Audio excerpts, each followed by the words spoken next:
Welcome, my name is Janine, and in this video we will discuss the constellation known as Ursa Major. Ursa Major is an ancient constellation, and a portion of its pattern, known as the Big Dipper, is probably one of the most recognized star patterns in the world.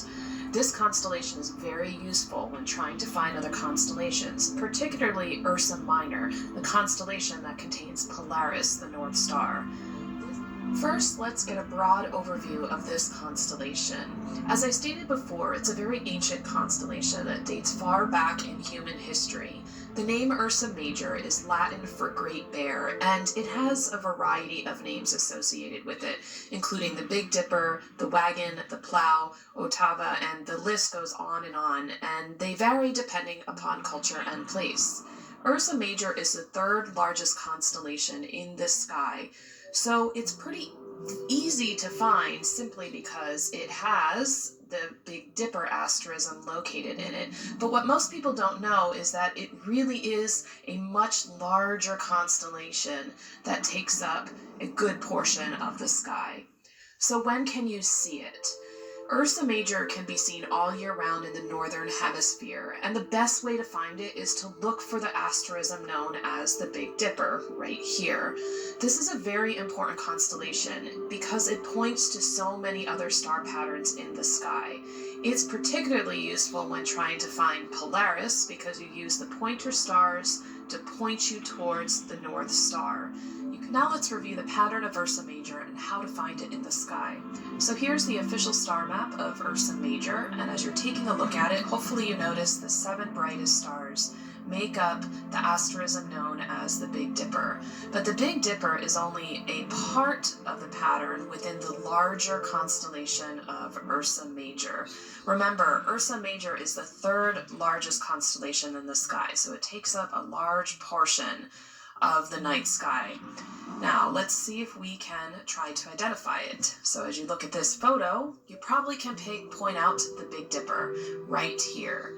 But in reality, Ursa Major is this whole constellation. So if we were to point it out, here is the Great Bear, and maybe it doesn't look like a bear to us because it has this long tail, and I've come across many reasons as to why it may have a long tail.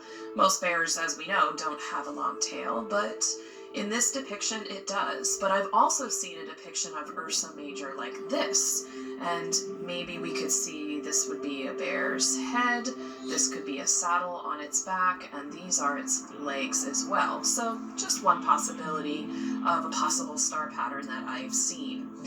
Here you can see that the Big Dipper is just a smaller pattern within the larger constellation of Ursa Major.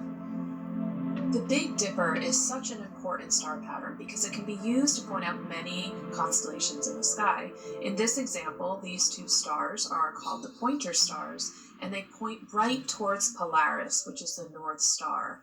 And the North Star is in the constellation known as Ursa Minor, or the Little Dipper. And as we saw from our mythology section, these 2 constellations are often associated with each other.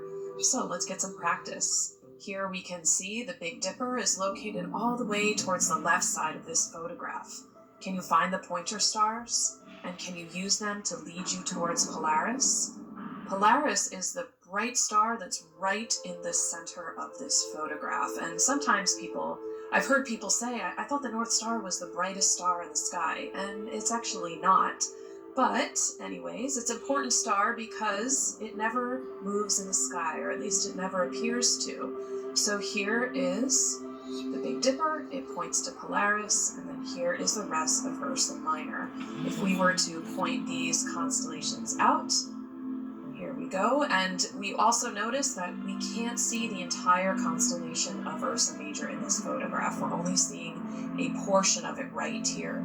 So the pointer stars point to Polaris. You can also use Cassiopeia right here to point you towards Polaris as well.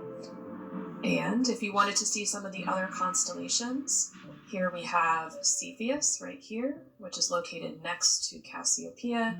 And then this red pattern is a part of Draco. Draco is a very large constellation, and it's difficult to photograph for that reason. But these 5 constellations are considered to be circumpolar because you can see them all year round.